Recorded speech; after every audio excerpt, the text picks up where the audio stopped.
Yeah, Kyle been my homie, man. You know what the fuck going on. All right, Mama Duck. You know, Hey Kyle, how are you? second mom to me. I'm good. Still growing my platform. Everything Duck did for me. I'm here right now. He the reason why a lot of us eating. Yeah, you can say that, but it's a pleasure to be on your platform, Kyle. Y'all made my platform. See, without you, it wouldn't have been no Duck. Without Duck, it wouldn't have probably been no me. So, Thank you. most definitely, most definitely. So, one thing I want to ask you, where are you from and how was it growing up before we get into, Duck doing music? Well, I'm from the low end, 39 Otterby Wells, Extensions, their home. Shout out to my hood. Okay. Newtown, Extensions, their homes, Rock Block, Zone, everybody, ice cream shop. Yeah, they don't know about that. Everybody from the low end, State the Lake, I love y'all. Oh, one more thing, shout out that nigga Icky Red. Okay. That's one of them real G's from Folk Trey. That is that. So y'all know who that nigga is. Y'all know him. Y'all know him. Most definitely. Now, okay, growing up, Brick is the older brother. Brick is Duck's older brother. Yes, it's my firstborn. Okay. So now, what was having them growing up like? What made them start doing music, and how did you feel when they started, becoming artists? How did you support them? Well, I mean, being family oriented and growing up in the house with 15 people, I mean, they had pretty much had their own ciphers and roasting sessions. They would talk about each other, mamas, what this mama wasn't doing with it. Just family things. So Okay. with Brick was more like a leader. He was more like a family man. Like, Yeah, I peeped you that. literally wouldn't hear a drop out of Brick if you ain't messing with him or his family or none he loved. He was just like the coolest energy to have around you. Okay. You know what I'm saying? He was more like front line with stuff, more leadership. Like, Duck really looked up to his big brother. You know what I'm saying? I remember in the Zach TV interview, he said, "Ain't nobody beating my ass but my big brother." Both of them, Shelly, the Donnie, and the Donnie and Brick. So he had to fight. That's why he knew how to fight. He had them big brothers that they ain't play. We literally was like at my granny house that deep, like seriously. So we ain't had no choice but to put family first, and we ain't need no friends because there was enough for family of us. But the fact that we were so strong-willed and so strong, even back then, people gravitated to us. Like, if you ain't a weekly, you got a baby by one or you're married to one. Oh, yeah. Point blank simple. So, it's real big. Most definitely. Now, I like to call Duck one of the fathers of drill. He's definitely a Chicago legend. You have, of course, you got your Chief Keefs, your Lil Durks. Then you have your P. Ricos, Lil Misters. Duck is one of them. Duck is definitely a Chirac legend. How do you feel, that he's in history now, like a Chicago artist, Well, me knowing how life goes, that one day you're here and the next day you're gone. It's where they remember you when you're gone. So, I mean, he made a big impact on the world. And he'll never be forgotten, especially coming from me, him or Brick. Most definitely. So, I want to ask you about a funny story about his first song, or when you first realized he was starting to pick up a buzz. Like, how did you feel, and do you recall like a funny or fun story, from him? Well, it's crazy because when I lived on Evans, I let them make my enclosed back porch a studio. So him and DJ and Young and then Lil J and you know what I'm saying? They would be in the back of my house and They would be recording where they had a studio brought over there. They'll be in the back of the crib and just doing their shit. But I knew Duck was just talented, period, when he was a kid. I just knew that he was born to entertain. Because he always been energetic, loved music. And it was just something he probably was born to do. Okay. So now, what's your favorite song by him? Yeah, I know I got a lot too. It's yeah, that's a hard. lot of them yeah. I haven't even heard yet. Though. What type That's of question was crazy that? Part. But I would say my favorite song now, I love them all, but the song that I learned from the first time I heard it, and then the second time I listened to it, I knew it, was Known For Real. Okay. I don't know if y'all up on that. I used to want to be like Jay-Z when I grow up. I'm like, this nigga didn't invent drill rock, G. How the fuck? Yeah. He put this drill song on this fucking rock and roll beat. Wayne wasn't a drill artist, but he fucked with, I'm talking about drill music.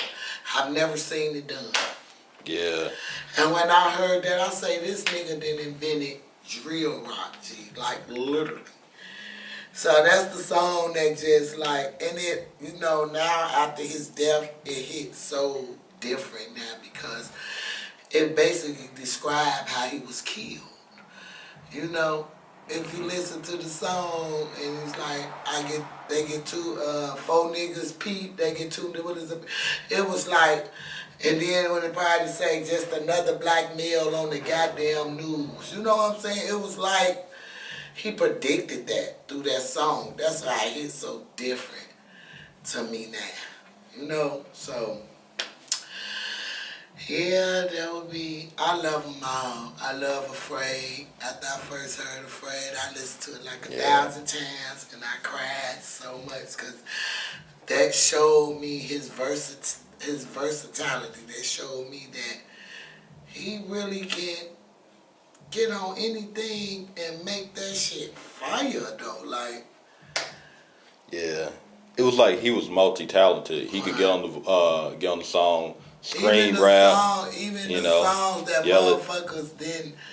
Cause I used to hear a motherfucker actually told me from his crew when he started doing the auto tuning and shit. Yeah. And was like, Duck need to change his flow. He ain't gonna get nowhere doing that. You know, it's like he falling off. This was He showed their ass.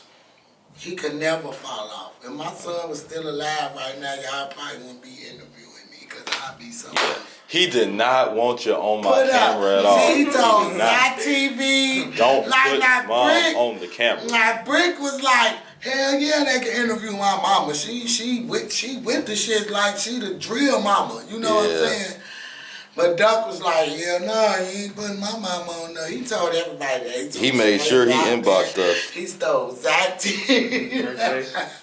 Oh yeah, the birthday. He hit me up after the birthday we had at Structure. And he was like, hey bro, don't put my mom in none of them clips. If she in any of them clips, take her out.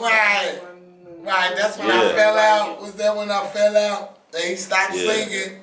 And he looked, and they was like, she alright, Duck, she alright. And he got I was like, my baby was the first rapper to stop his performance when he saw a motherfucker face.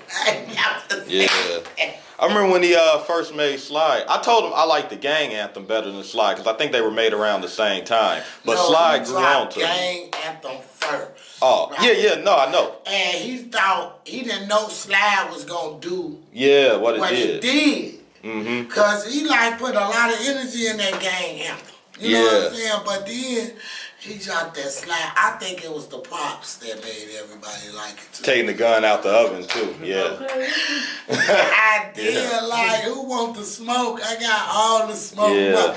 That song will forever be a classic. When I saw Sean Mack, shout out Sean Mack, when they played it at the Big Gym, I was like... Yeah, I heard that. Period. I say period. That's what I'm talking about. I could just imagine where he'll be if he was still here, so... Most definitely. Now, when he made Slide, I remember him talking about he had a talk with you about not retaliating for the death of Brick, and he just went straight to the studio, and that's what came out that night. Yeah. How did you feel when Slide, did what it did, and when he listened to you about, that situation? He always listens to me. If you listen to a lot of Duck's serious songs, it be some that I put in him, that I just said to him. Okay. You know what I'm saying? Like, he listened to me, and then it took for me to his music to be like, okay, yeah, he listened to me. So I was proud of that. Duck wasn't stubborn. He was arrogant as hell, but he listened. And he always, as a kid, you got to find your way. He was just starting to find his way. All right. So. Definitely. The media, definitely, I know people like, the blog sites, they portray negativity and everything, but you got to really know him to know how he is, And I be so tired of definitely a loving guy. Somehow, he was the most disrespectful. He did this, and how could you act like that in your son? And I be like, they don't know the real him.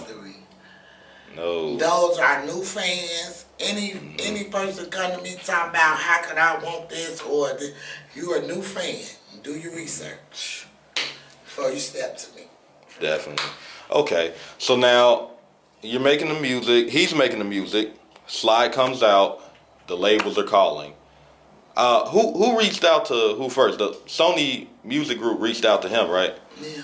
Okay, so now how did you feel about him thinking about signing to the label? First thing I said was we gotta get a lawyer to look over the contract. We gotta do this. We gotta do that. He was like, I got it, Mom. I was always on him about that. But I guess that's the part that, was, nah, I can't get your mama in the business, Mm-hmm. And him being young and just learning the business and a lot of shit. Like, I just started recently dawning on me because all I want to do is support my son. Mm-hmm. But the reason I couldn't go to every show because of the safety. Right. You know what I'm saying? And I was like, okay, he used to tell me, Mom, wait, you gonna have to have there, wait till the BET Awards and the red carpet. And I was like, boy, I'm trying to see all of it. I don't want to miss none of it. You know what I'm saying? Because I was just that proud of him. Mm-hmm. But definitely. You were at a couple shows, I was at a lot of shows. I even traveled to shows. I even popped up at shows. He didn't even know I was there. But these were my people. Wow. These were my people. You know what I'm saying? A lot of them shows, my peoples, who I grew up with, owned these spots and laid it all out for them. With the champagne. Like, shout out Tato. When he had that show, I think it was in Iowa. He thought I was coming. This is my buddy. He got like 7 grilled chickens in Iowa and shit. Somebody I grew up with. He a promoter as well. He booked up, like basically do. You know what I'm saying? But this was my people. Okay. You see what I'm saying? I'm talking about my people, like family people. And they was more than happy to oblige Duck. Like, nigga, mama, we from, nigga, you good. Woo, woo, woo. That's my shit. I solidified the way for my son. Yes, he's always been talented. Yes, he always been gifted. Right. But where the fuck you think he get that shit from? True. That's what I want people to know. Right. Definitely. The strong-willedness, the ambition, the never giving up. Where the fuck you think he get that shit from? Most definitely. Most definitely. So I want to also say, R.I.P. to Measle. That was definitely one of the realest That's my son's niggas son. ever. I'm talking about from the first moment. Rhodey brought Measle around. Oh, he did? You know what I'm saying? This was right, I think Measle came around us when Brick passed away. Okay. And he was with Rhodey, and Rhodey brought him over there, and it was like him and Doug met. Mm-hmm. And it was Doug. He loved Measle loyalty. See, Duck always had hype men. Dex used to be his hype man. Juice used to be his hype man. Money. You know what I'm saying? He always had a motherfucker that geek motherfuckers up. And when he saw Measle,